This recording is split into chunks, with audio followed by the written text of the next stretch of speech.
Okay, dear students, welcome back to session 2 of third semester BA Political Science of Tumakuru university ಆಯಿತಾ. So ಈಗ ನಾನು next session ಅಥವಾ ನನ್ನ ಎರಡನೇ ಸೆಷನ್ನಲ್ಲಿ ನಿಮಗೆ ಪ್ಲೇಟೋರವರ ಜೀವನ ಚರಿತ್ರೆ ಅಥವಾ ಬಯೋಗ್ರಫಿ ಆಫ್ ಪ್ಲೇಟೋ ಒಂದು ಚಿತ್ರಣವನ್ನು ನಾನು ನಿಮಗೆ ನೀಡೋದಕ್ಕೆ ಬಯಸ್ತೀನಿ. ಓಕೆ, ಸೊ ಆ್ಯಸ್ ಯೂಶ್ವಲ್ ನಮ್ಮ ಪವರ್ ಪಾಯಿಂಟ್ ಪ್ರೆಸೆಂಟೇಷನ್ ಜೊತೆಲೇ ಸಾಗೋಣ. ನಿಮಗೆ it will give you a better understanding. So ಈಗ ನೋಡಿ, ಇಲ್ಲಿ ನಾನು ನಿಮಗೆ ಕಲಿಕೆಯ ಉದ್ದೇಶವನ್ನು ಕೊಟ್ಟಿದ್ದೀನಿ. ಏನು, ಪ್ಲೇಟೋ ಯಾರು, ಓಕೆ, ಅವರ ಚಿತ್ರಣ, ಅದರ ಜೊತೆಯಲ್ಲಿ ಅವರ ಕೃತಿಗಳು, ಹಿಸ್ ವರ್ಕ್ಸ್ ಅಂದರೆ ಅವರ ಕೃತಿಗಳು, ಮತ್ತು ಹಿಸ್ ಅಕಾಡೆಮಿ, ಅವರು ಒಂದು ಸಂಸ್ಥೆಯನ್ನು, ಒಂದು ಇನ್ಸ್ಟಿಟ್ಯೂಷನನ್ನು ಕಟ್ಟಿದ್ರು. ಆ ಅಕಾಡೆಮಿಯ ಬಗ್ಗೆ ನಾನು ನಿಮಗೆ ಪರಿಚಯವನ್ನು ನೀಡೋದಕ್ಕೆ ಬಯಸ್ತೀನಿ ಆಯಿತಾ. ಅದಾದಮೇಲೆ ಈ ಕಲಿಕೆಯ ಪರಿಣಾಮ ಅಥವಾ ಲರ್ನಿಂಗ್ ಔಟ್ಕಮ್, ನನ್ನ ಹಿಂದಿನ ಸೆಷನ್ನಲ್ಲಿ ಇದನ್ನು ನಾನು ಮಿಸ್ಇಂಟರ್ಪ್ರೇಟ್ ಮಾಡಿ, ಏನಂತ ಹೇಳೋದು, ಆ ಪದ ತಪ್ಪಾಗಿ ಬಳಕೆ ಮಾಡಿದ್ದೆ. It should be learning outcome. ನಾನು ಲರ್ನಿಂಗ್ ಆಬ್ಜೆಕ್ಟಿವ್ ಅಂತಲೇ ರಿಪೀಟ್ ಮಾಡಿದ್ದೀನಿ, ಕ್ಷಮಿಸಿ. ಸೊ ಇಲ್ಲಿ ಈಗ ಲರ್ನಿಂಗ್ ಔಟ್ಕಮ್ ನಾನು ಈ ಸೆಷನ್ಗೆ ಏನು ಕೊಟ್ಟಿದ್ದೀನಿ, shall enable students to develop an inquisitive mind. ಅಂದರೆ ಪ್ಲೇಟೋ ಬಗ್ಗೆ ತಿಳ್ಕೊತಾ ನಿಮ್ಮಲ್ಲಿ ಸಹ ಒಂದು ಕ್ಯೂರಿಯಾಸಿಟಿ ಅಥವಾ ಹೆಚ್ಚು ತಿಳ್ಕೊಬೇಕು, ಏನಾದರೂ ಒಂದು ಗ್ರಹಿಸಬೇಕು ಅನ್ನೋವಂಥ ಮನಸ್ಥಿತಿ, ನನ್ನ ಏನಂತಾರೆ, ಹೊಸದೇನಾದರೂ ತಿಳ್ಕೊಬೇಕು, ಹೊಸದೇನಾದರೂ ಕಲ್ತ್ಕೋಬೇಕು ಅನ್ನೋ ಒಂದು ಮನಸ್ಥಿತಿಯನ್ನು ವಿದ್ಯಾರ್ಥಿಗಳು ಬೆಳೆಸ್ಕೋಬೇಕು ಅನ್ನೋದು ಈ ಸೆಷನ್ನ ಪ್ರಮುಖ ಉದ್ದೇಶ. ಸೊ ಇಲ್ಲೀಗ ಪ್ಲೇಟೋರವರ ಚಿತ್ರಣ ನಾನು ಆಗಲೇ ಹೇಳಿದ ಹಾಗೆ ನೀಡೋದಾದರೆ, ಪ್ಲೇಟೋರವರ ಕಾಲಘಟ್ಟ, ಕೆಲವು ಕೃತಿಗಳಲ್ಲಿ 428 ಅಂತ ಹೇಳ್ತಾರೆ ಅವರು ಹುಟ್ಟಿದ್ದು, ಕೆಲವರಲ್ಲಿ 427 ಅಂತಿದೆ.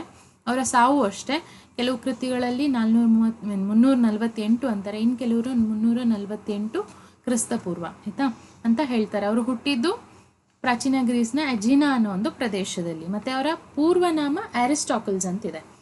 ಅರಿಸ್ಟಾಕಲ್ಸ್ನ ಅರ್ಥ ಬ್ರಾಡ್ ಶೋಲ್ಡರ್ಸ್, ಈ ಭುಜ ಇರುತ್ತಲ್ಲ, ಭುಜದ ಭಾಗ ಏನಿರುತ್ತೆ ತುಂಬ ಅಗಲ ಇದ್ದವ್ರನ್ನ ಅರಿಸ್ಟಾಕಲ್ಸ್ ಅಂತ ಕರೀತಾರೆ. ಹಾಗೆ ಇದ್ದಿದ್ದರಿಂದ ಅವ್ರನ್ನ ಅರಿಸ್ಟಾಕಲ್ಸ್ ಅಂತ ಕರೀತಿದ್ರಂತೆ. ಪ್ಲೇಟೋರವರು ಬೇಸಿಕಲಿ ಸೈನ್ಯದಲ್ಲಿ ಇದ್ದಂತಹ ಒಬ್ಬ ವ್ಯಕ್ತಿ. ಓಕೆ, ನಾನಾಗಲೇ ಹೇಳಿದ್ನಲ್ವ, ಅವರ ಶೋಲ್ಡರ್ಸ್ ಬ್ರಾಡ್ ಆಗಿತ್ತು ಮತ್ತು ಅವರು ಧೈರ್ಯವಂತ ವ್ಯಕ್ತಿಯಾಗಿದ್ದರು. ಸೊ ಪ್ಲೇಟೋ ಸೈನ್ಯದಲ್ಲಿ ಸೇವೆಯನ್ನು ಸಲ್ಲಿಸಿದವರು. ಅದಾದ ನಂತರ ಅವರ ಜೀವನದಲ್ಲಿ ಕೆಲವು ವಿಷಯಗಳು ಪ್ರಭಾವವನ್ನು ಬೀರಿ ಅವರು ಆಡಳಿತಕ್ಕೆ, ರಾಜ್ಯಶಾಸ್ತ್ರಕ್ಕೆ ಕೊಡುಗೆಯನ್ನು ನೀಡ್ತಾ ಸಾಗ್ತಾರೆ.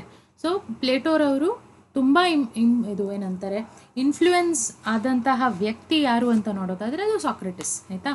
ಸಾಕ್ರೆಟಿಸ್ ಪ್ಲೇಟೋರವರ ಗುರು, ಪ್ಲೇಟೋ ಸಾಕ್ರೆಟಿಸ್ರವರ ಶಿಷ್ಯ. ಸೊ ಎನಿಥಿಂಗ್ ಪ್ಲೇಟೋನಿಕ್ ಇಸ್ ಸಾಕ್ರೆಟಿಕ್ ಅಂತಾರೆ. ಅಂದರೆ ಪ್ಲೇಟೋನ ಚಿಂತನೆಗಳು ಸಾಕ್ರೆಟಿಸ್ನ ಚಿಂತನೆಗಳು ಅನ್ನೋ ಮಟ್ಟಕ್ಕೆ ಪ್ಲೇಟೋರವರು ಸಾಕ್ರೆಟಿಸ್ನಿಂದ ಪ್ರಭಾವಿತರಾಗಿದ್ದರು ಅಂತ ಹೇಳಬಹುದು.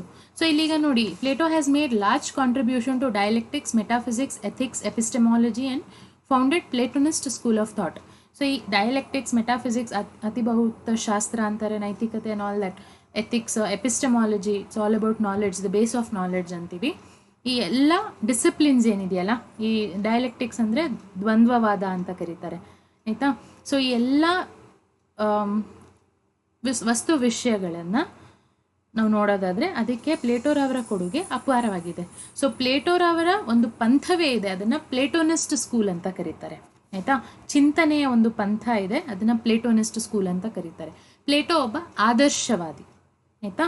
ಸೊ ಆದರ್ಶ ಅಂತ ಅಂದರೆ it will be an inspiration, source of inspiration. ಹೀಗೆ ಇರಬೇಕು, ಹೀಗೆ ಬಾಳಬೇಕು ಅಂತ ನಮ್ಮನ್ನು ಇನ್ಸ್ಪೈರ್ ಮಾಡುವಂಥ ಒಂದು ಚಿಂತನೆಯನ್ನು ನಾವು ಆದರ್ಶವಾದ ಅಂತ ಕರಿತೀವಿ ಆಯಿತಾ. ಸೊ ಪ್ಲೇಟೋರಲ್ಲಿ ಪರ್ಫೆಕ್ಷನಿಸಮ್ ಇತ್ತು. ಅವರೆಲ್ಲ ಥಿಯರೀಸಲ್ಲಿ ನೀವು ಆದರ್ಶಗಳನ್ನ ಕಾಣ್ತೀರಾ. ಪೊಲಿಟಿಕಲ್ ಸೈನ್ಸ್ನಲ್ಲಿ ಮುಂದೆ ನೋಡ್ತಾ ಹೋಗ್ತೀರಾ ನೀವು. ಅವ್ರು ನೀಡಿದಂಥ ಪ್ರಮುಖ ಕೊಡುಗೆ ಐಡಿಯಲ್ ಸ್ಟೇಟ್, ಒಂದು ಆದರ್ಶ ರಾಜ್ಯ ಹೇಗಿರಬೇಕು ಅನ್ನೋವಂಥ ಒಂದು ಚಿಂತನೆ ಮೂಲಕ ನಿಮಗೆ ಪ್ಲೇಟೋರವರ ಆದರ್ಶವಾದ ತಿಳಿತಾ ಹೋಗುತ್ತೆ ಆಯಿತಾ. ಸೊ ಇಲ್ಲಿಗ ಬೇಸಿಕಲಿ ಇದಿಷ್ಟು ನಿಮಗೆ ಹೇಳಿದ ನಂತರ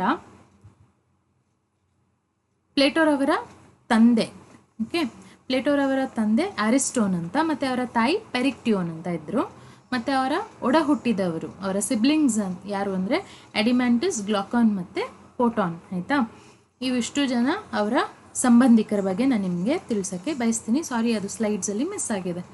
ಸೊ ಇಲ್ಲಿವಾಗ ಹಾಗಿದ್ರೆ ನೆಕ್ಸ್ಟ್ ಮುಂದೆ ಹೋಗ್ತಾ ಪ್ಲೇಟೋರವರ ಕೃತಿಗಳನ್ನು ನೋಡ್ತಾ ಹೋಗೋಣ. ಪ್ಲೇಟೋರವರ ಕೃತಿಗಳು ಅಂತ ಬಂದಾಗ ಪ್ಲೇಟೋರವರು ಅನಾಲಜೀಸ್ನ ಬಳಸ್ತಾರೆ. ಅನಾಲಜೀಸ್ ಅಂದರೆ ಕಂಪ್ಯಾರಿಸನ್, ತುಲನೆಗಳು ಆಯಿತಾ. ತುಲನೆಯನ್ನು ಮಾಡ್ತಾರೆ. ಈಗ ವ್ಯಕ್ತಿ ಮತ್ತು ರಾಜ್ಯ, ವ್ಯಕ್ತಿ ಮತ್ತು ಒಂದು ಮರ, ಆಯಿತಾ, ಮರದ ಬೆಳವಣಿಗೆ ಹೇಗಾಗುತ್ತೆ ಅದೇ ರೀತಿ ವ್ಯಕ್ತಿಯಲ್ಲಿ ಬೆಳವಣಿಗೆ ಆಗುತ್ತೆ. ಈ ರೀತಿ ಹೋಲಿಕೆಗಳನ್ನ, ತುಲನೆಗಳನ್ನ ಮಾಡ್ತಾ ತಮ್ಮ ಅಧ್ಯಯನವನ್ನು ಮಾಡ್ತಾ ಹೋಗ್ತಾರೆ. And he used the deductive method. Deductive method ಅಂದರೆ ಒಂದು ತಾರ್ಕಿಕ ವಿಧಾನ. ಅಂದರೆ ನೀವು ಸಾಮಾನ್ಯವಾಗಿ ನೀವು ನೋಡಿದ್ರೆ ನಾನಲ್ಲಿ ಡೈಲಾಗ್ಸ್ ಅಂತ ಬರೆದಿದ್ದೀನಿ ನೋಡಿ ನೆಕ್ಸ್ಟ್ ಸ್ಲೈಡ್ಸಲ್ಲಿ. ಪ್ಲೇಟೋರವರ ಕೃತಿಗಳನ್ನು ಸಂವಾದಗಳು ಅಂತ ಕರೀತಾರೆ, ಆಯಿತಾ. ಸಂವಾದ ಅಂದರೆ ಏನು? ಒಬ್ಬರು ಒಂದು ಹೇಳ್ತಾರೆ ಸ್ಟೇಟ್ಮೆಂಟ್, ಒಬ್ಬ ವ್ಯಕ್ತಿ ಎ ಒಂದು ವಿಷಯವನ್ನು ಹೇಳ್ತಾನೆ, ವ್ಯಕ್ತಿ ಬಿ ಅದಕ್ಕೆ ಮರು ಉತ್ತರವನ್ನು ಕೊಡ್ತಾನೆ, ಆಯಿತಾ, ಏನೋ ಒಂದು ಉತ್ತರವನ್ನು ಕೊಡ್ತಾನೆ.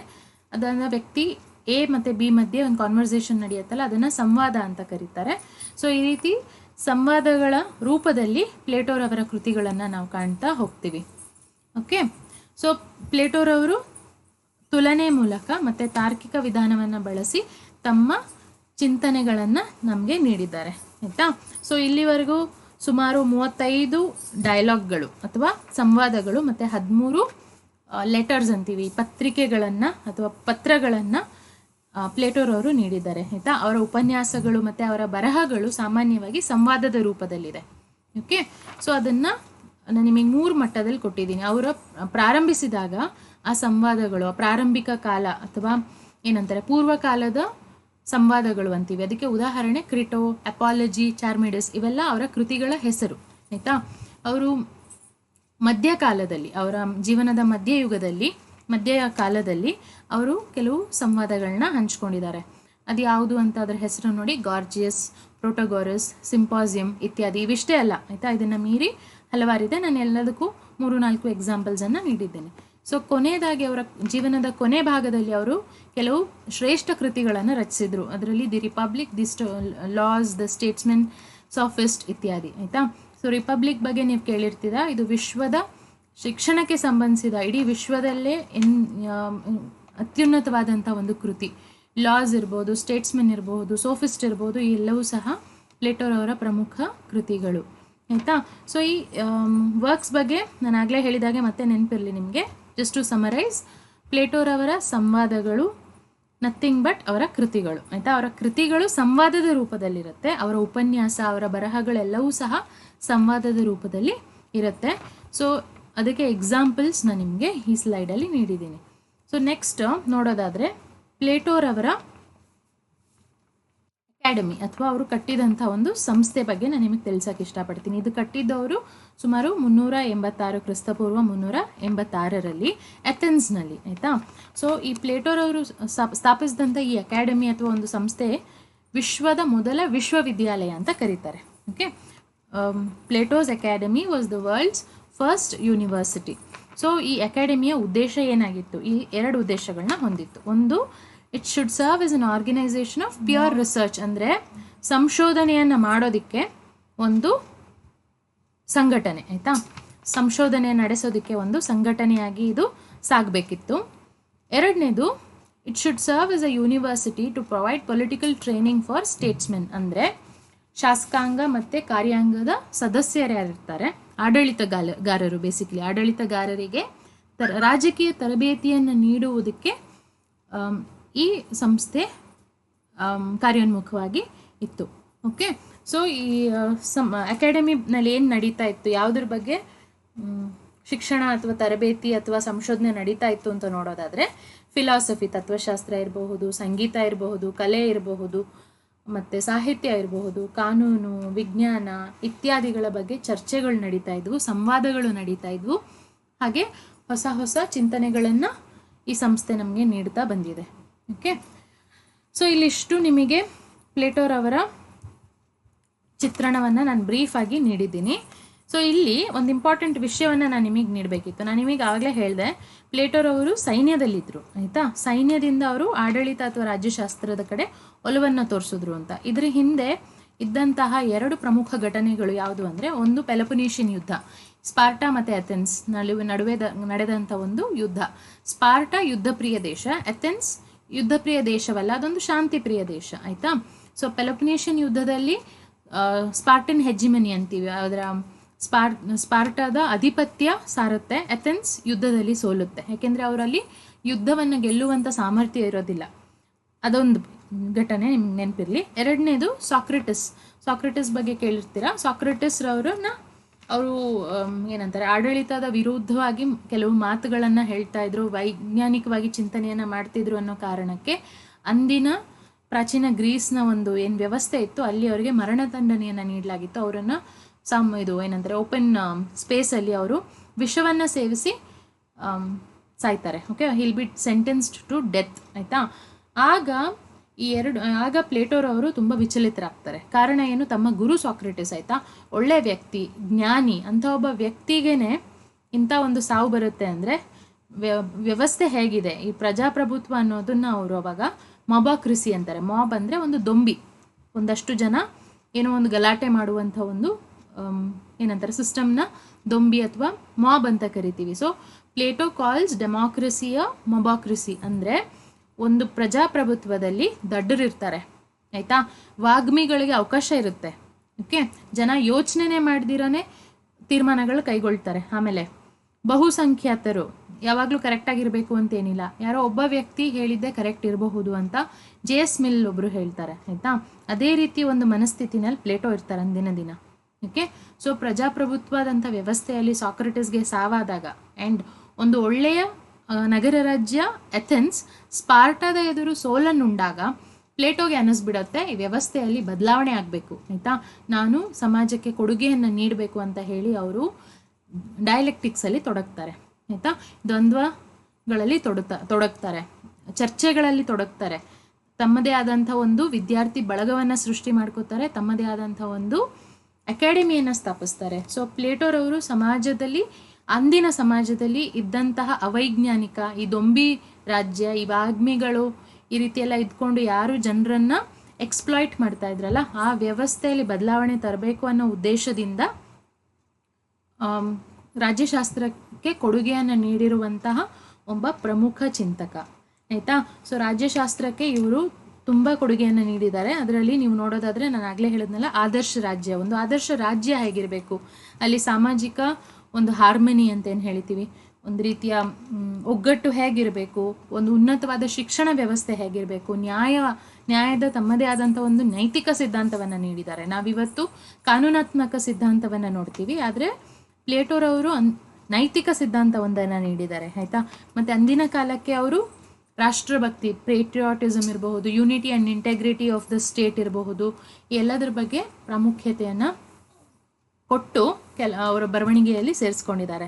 ಸೊ ಪ್ಲೇಟೋರವ್ರನ್ನ ಮೊದಲನೇ ಮಹಿಳಾವಾದಿ ಅಂತ ಕೂಡ ಕರೀತಾರೆ. It was the first feminist. ಅಂದರೆ ತಮ್ಮ ಆದರ್ಶ ರಾಜ್ಯದಲ್ಲಿ ಅವರು ಸ್ತ್ರೀಯರು ಪುರುಷರು ಎಲ್ಲರಿಗೂ ಶಿಕ್ಷಣ ಅವಕಾಶ ಸಿಗಬೇಕು ಅಂತ ಪ್ರತಿಪಾದಿಸ್ತಾರೆ. ಸೊ ಇದರಲ್ಲಿ ನಾವು ನೋಡೋದು ಏನು ಅಂದರೆ, ಪ್ಲೇಟೋ ಒಬ್ಬ ವಿಶಿಷ್ಟ ವ್ಯಕ್ತಿ, ಅವರ ವ್ಯಕ್ತಿತ್ವ ವಿಶಿಷ್ಟವಾಗಿತ್ತು. ಆಯಿತಾ, ಸೊ ಅವರು ಟು ಸಮರೈಸ್ ನೋಡಿ, ಎಜಿನಾದಲ್ಲಿ ಹುಟ್ಟುತ್ತಾರೆ. ಅವರ ಮೂಲ ಹೆಸರು ಅರಿಸ್ಟಾಟಲ್ಸ್. ಸಾಕ್ರೆಟಿಸ್ನ ಶಿಷ್ಯರಾಗಿರ್ತಾರೆ. ಸಾಕ್ರೆಟಿಸ್ನಿಂದ ತುಂಬ ಪ್ರಭಾವಿತರಾಗಿರ್ತಾರೆ. ಹಲವಾರು ವಿಷಯಗಳಿಗೆ ಅಪಾರವಾದ ಕೊಡುಗೆಯನ್ನು ಪ್ಲೇಟೋ ನೀಡಿದ್ದಾರೆ. ತಮ್ಮದೇ ಆದಂಥ ಒಂದು ಪಂಥವನ್ನು ಪ್ಲೇಟೋ ಕಟ್ತಾರೆ, ಅವರ ಶಿಷ್ಯಂದರು ಕಟ್ತಾರೆ. ಅದನ್ನು ಪ್ಲೇಟೋನಿಸ್ಟ್ ಸ್ಕೂಲ್ ಆಫ್ ಥಾಟ್ ಅಂತ ಕರೀತಾರೆ. ಪ್ಲೇಟೋರವರ ಉಪನ್ಯಾಸಗಳು, ಬರಹಗಳನ್ನು ಸಂವಾದದ ರೂಪದಲ್ಲಿ ಕಾಣ್ತೇವೆ, ಅದನ್ನು ಡೈಲಾಗ್ಸ್ ಅಂತ ಕರೀತಾರೆ. ಅದರಲ್ಲಿ ಅವರು ತುಲನೆ ಅಥವಾ ಹೋಲಿಕೆ ವಿಧಾನವನ್ನು ಬಳಸ್ತಾರೆ, ಮತ್ತು ಡಿಡಕ್ಟಿವ್ ಮೆಥಡ್ ಅಥವಾ ತಾರ್ಕಿಕ ಒಂದು ವಿಧಾನವನ್ನು ಬಳಸ್ತಾರೆ. ಸೊ ಅವರ ಪ್ರಾರಂಭಿಕ ಕಾಲದಲ್ಲಿ ಕೆಲವು ಡೈಲಾಗ್ಸನ್ನು ಬರೆದಿದ್ದಾರೆ, ಮಧ್ಯಕಾಲದಲ್ಲಿ ಕೆಲವು ಡೈಲಾಗ್ಸನ್ನು ಬರೆದಿದ್ದಾರೆ, ಕೊನೆಗಾಲದಲ್ಲಿ ಅಥವಾ ನಂತರದ ಕಾಲದಲ್ಲಿ ಅವರು ಕೆಲವು ಡೈಲಾಗ್ಸ್ನ ಬರೆದಿದ್ದಾರೆ. ಅದು ತುಂಬ ಫೇಮಸ್ ಆಗಿದೆ ಮತ್ತು ತುಂಬ ಇವತ್ತಿಗೂ ತುಂಬ ಪ್ರಸ್ತುತವಾದಂತಹ ಕೃತಿಗಳು ಅಂತ ಹೇಳೋದು ಈ ಸೆಷನ್ನಲ್ಲಿ ಇಂಪಾರ್ಟೆಂಟ್ ಆಗಿರುತ್ತೆ. ಮತ್ತು ಪ್ಲೇಟೋರವರ ಅಕಾಡೆಮಿ ಇವತ್ತಿಗೂ ನೋಡಿ ನೀವು ರಿಸರ್ಚ್, ಆಯಿತಾ, ಸಂಶೋಧನೆಗೆ ತನ್ನದೇ ಆದಂಥ ಸ್ಥಾನಮಾನ ಇದೆ. ಪ್ರತಿದಿನಾನೂ ಅಷ್ಟೇ ಪ್ರತಿ ಕ್ಷೇತ್ರದಲ್ಲೂ ಸಂಶೋಧನೆ ಮತ್ತು ಅಭಿವೃದ್ಧಿ ನಡೀತಾನೆ ಇದೆ. ಆಯಿತಾ, ಸೊ ಇದನ್ನು ನಾವು ಮೂಲ ಹುಡುಕ್ತಾ ಹೋದರೆ it goes back to Plato's academy. ಅದಾದಮೇಲೆ ನೋಡಿ ನೆಕ್ಸ್ಟ್ ಇವತ್ತು ಅಷ್ಟೇ ಒಬ್ಬ IAS ಆಫೀಸರ್ ಇರಲಿ, ಇವಾಗ ಫಾರ್ ಎಕ್ಸಾಂಪಲ್ ಒಬ್ಬ ಹೊಸ ಕ್ಯಾಂಡಿಡೇಟ್ ಬರ್ತಾರೆ, UPSC ಎಕ್ಸಾಮನ್ನು ಕ್ಲಿಯರ್ ಮಾಡಿ ಬರ್ತಾರೆ ಅಂತ ಇಟ್ಕೊಳ್ಳಿ, ಅವರಿಗೆ ಮುಸೋರಿನಲ್ಲಿ ಟ್ರೈನಿಂಗನ್ನು ಕೊಡ್ತಾರೆ. IPS ಆಫೀಸರ್ ಬರ್ತಾರೆ, ಅವರಿಗೆ ಸರ್ದಾರ್ ವಲ್ಲಭಾಯ್ ಪಟೇಲ್ ಅಕಾಡೆಮಿ ಹೈದರಾಬಾದಲ್ಲಿ ಟ್ರೈನಿಂಗನ್ನು ಕೊಡ್ತಾರೆ. IAS ಆಫೀಸರ್ಸ್ಗೆ ಲಾಲ್ ಬಹದ್ದೂರ್ ಶಾಸ್ತ್ರಿ ಅಕಾಡೆಮಿನಲ್ಲಿ ಟ್ರೈನಿಂಗನ್ನು ಕೊಡ್ತಾರೆ.